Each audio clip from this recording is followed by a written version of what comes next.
So students, आज हम derivation करेंगे सेल्स इन सीरीज और सेल्स इन पैरेलल की। तो बहुत ही सिंपल सी डेरिवेशन है। मोस्टली बच्चे इसके अंदर कई बार कंफ्यूज हो जाते हैं। कोई कंफ्यूजन की बात नहीं है, बहुत आराम से ये आपको समझ में आ जाएगी। देखिए, सेल्स इन अगर सीरीज की बात करें, सबसे पहले डायग्राम बनाएंगे।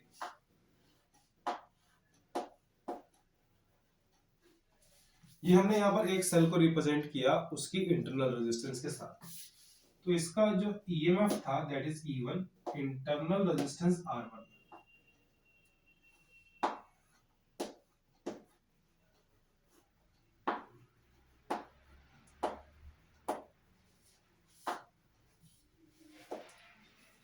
तो यहाँ पर देखिए, मैंने दो सेल्स को जो है ना आपको सीरीज में रिप्रेजेंट करके दिखाया है। ध्यान से देखिए।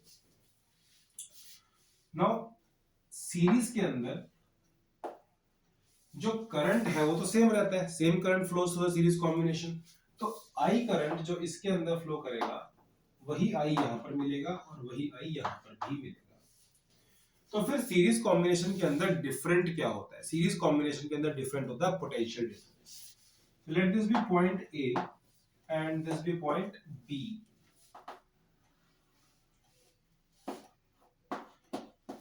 पहले वाले सेल का जो पोटेंशियल डिफरेंस है वो V1 मान लेते हैं और दूसरे वाले सेल का जो पोटेंशियल डिफरेंस है उसको V2 मान लेते हैं। अब A और B के बीच में जो इक्विवेलेंट पोटेंशियल आएगा वो कितना आएगा?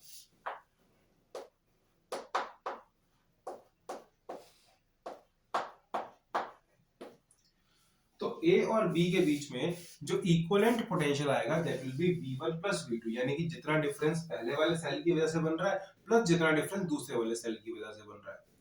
अगर वैल्यू यहां पर पुट कर दी जाए V की, that is equals to E1 minus IR1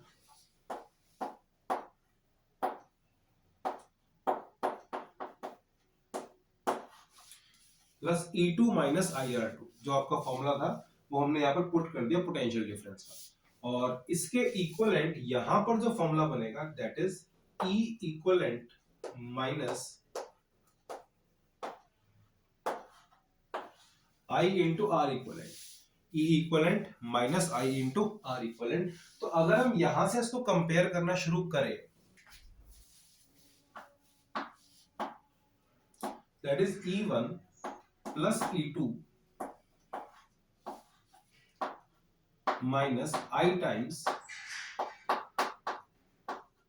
R1 plus R2। तो माइनस I हमने कॉमन लेके ये कर दिया और E1 प्लस E2 को एक ब्रैकेट में, R1 प्लस R2 को एक ब्रैकेट में।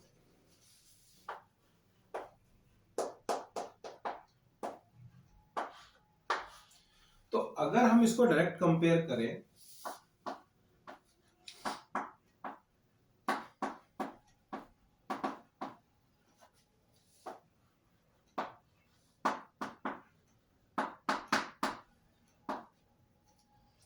तो जो आपका E इक्विवेलेंट आएगा that will be equal to sum of the individual EMFs, यानी कि equivalent EMF is equal to sum of the individual EMFs.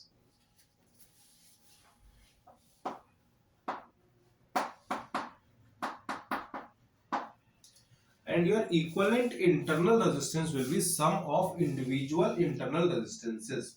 तो जैसा कि आप यहाँ पे देख रहे हैं, जो आपका इक्विवेलेंट ईएमएफ आया है that is the sum of individual EMF. दोनों का इंडिविजुअल ईएमएफ ऐड कर देंगे। दूसरी बात, जो आपका इक्विवेलेंट रेजिस्टेंस है that will be your R1 plus R2 sum of individual resistances, your internal resistances. अगर हम इस रिजल्ट को जनरलाइज कर दें और फॉर n सेल्स कर दें, तो for n cells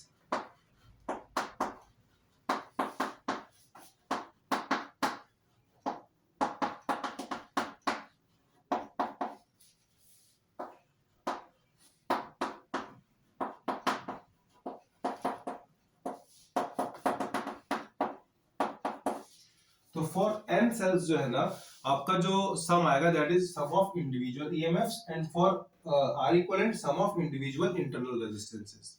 I hope कि सबको सीरीज वाला जो कॉम्बिनेशन है वो क्लियर हो गया होगा। तो एक बार वीडियो को पॉज करके इस पूरी डेरिवेशन को आप नोट कर लीजिए।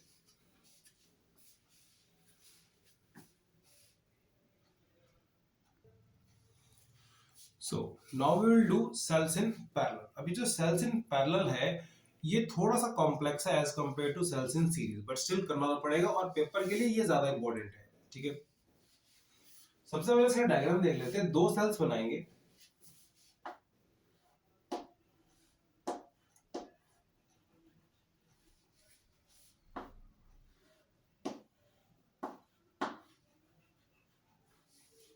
यहां पर हमने दो सेल्स बना दिए, इनको पैरेलल में कर देंगे। ये आपका EMF 1, इंटरनल रेजिस्टेंस 1, ये EMF 2 और ये इंटरनल रेजिस्टेंस 2।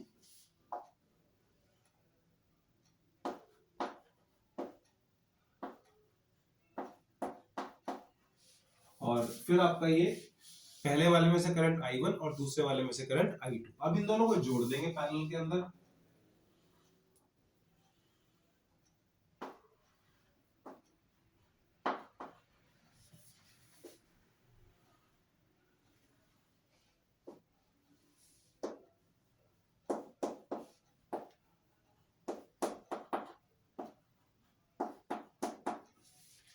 तो इस तरीके से हमने दो सेल्स को पैरेलल में कनेक्ट कर दिया। अब इन दो सेल्स का जो इक्विवेलेंट आंसर आएगा वो कैसे निकालेंगे? यहां पर एक सिंपल सी बात है, पैरेलल के अंदर जो है ना पोटेंशियल डिफरेंस सेम रहता है और करंट डिफरेंट हो जाता है। तो यहां पर जो करंट आएगा ना दैट इज I1 यहां से और I2 यहां से। So I is equal to I1 plus I2। तो इस डेरिवेशन की स्टार्टिंग पॉइंट यहां से शुरू करेंगे हम, I is equal to I1 plus I2। Now this is equal to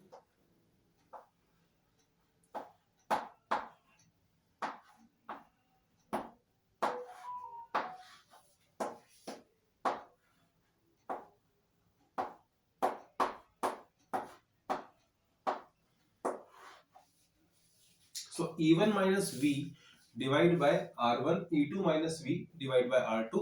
और यहां पर हम इसका इक्विवेलेंट आंसर लिख देंगे E equivalent minus V divide bye R equivalent. Now point is that कि पैरेलल के अंदर वोल्टेज सेम रहती है, पोटेंशियल डिफरेंस सेम रहता है, तो यहां पर V के साथ 1 या 2 नहीं आएगा, V दोनों के लिए सेम रहेगा। इसलिए मैंने कहीं पर भी V के साथ नंबर नहीं पुट किया।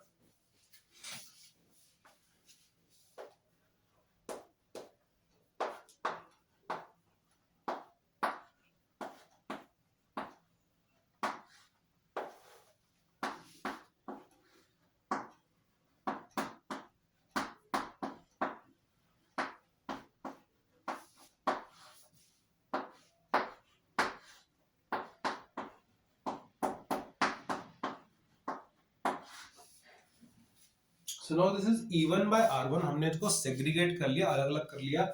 E1 by R1 पहले वाले ब्रैकेट से यहां लिख दिया, E2 by R2 दूसरे ब्रैकेट से यहां लिख दिया, तीसरे ब्रैकेट से मतलब यहां से जो हमने माइनस भी कॉमन लेकर यहां पर 1 by R1 plus 1 by R2 कर दिया।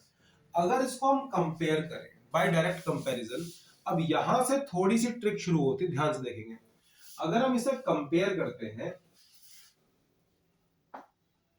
चलिए मैं इसको स्क्रीन को क्लियर कर देता हूँ। आई थिंक डायग्राम सबको क्लियर हो गया होगा, तो मैं डायग्राम यहाँ से क्लियर कर देता हूँ और जिससे कि मुझे स्पेस मिल जाएगा इसको लिखने के लिए।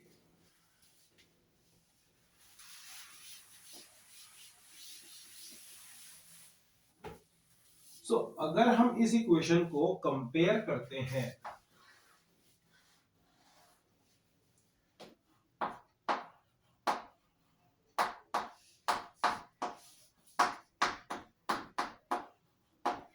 सो 1 बाय आर इक्वलेंट जो है ना वो equal to 1 by R1 plus 1 by R2 आ जाएगा। ठीक है, यहां से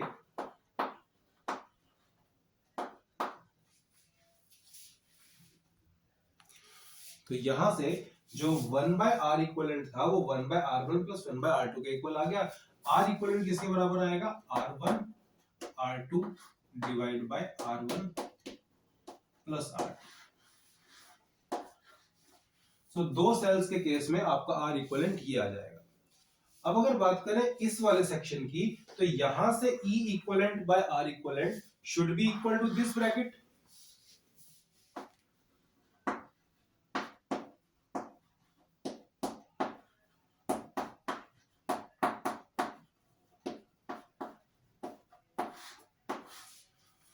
So E equivalent by R equivalent should be equal to E1 by R1 plus E2 by R2, और यहां से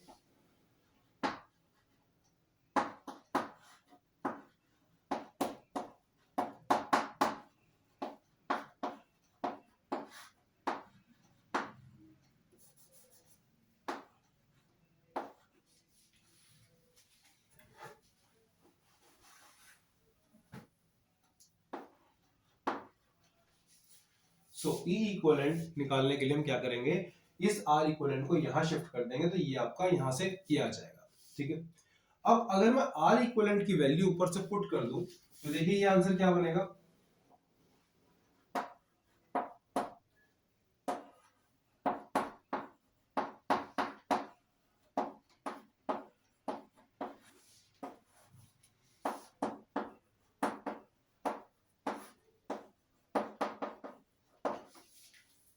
तो यहां से हमारे पास आंसर आ गया E1 by R1 plus E2 by R2 into में R1 R2 divide by R1 plus R2। एक लास्ट स्टेप इसके अंदर और है, वो मैं करके दिखा रहा हूं यहां पर।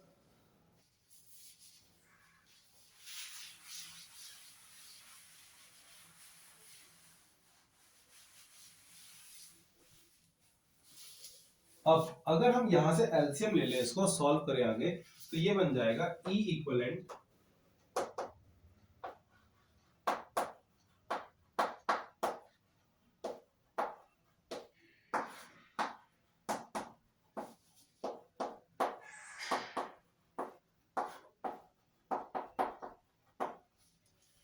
तो E1 R2 plus E2 R1 divide by R1 R2 into R1 R2 divide by R1 plus R2।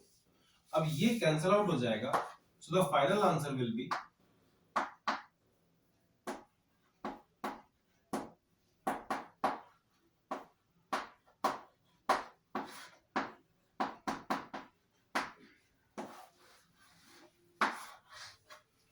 तो दो सेल्स के केस में जो आपका इक्विवेलेंट ईएमएफ आएगा that will B E1 R2 plus E2 R1 divide by R1 plus R2।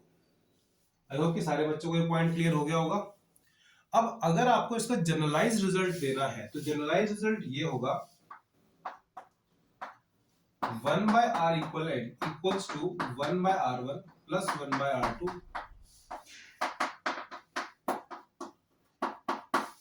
Up to Rn, यानी कि आपका सिंपल जनरलाइज रिजल्ट था।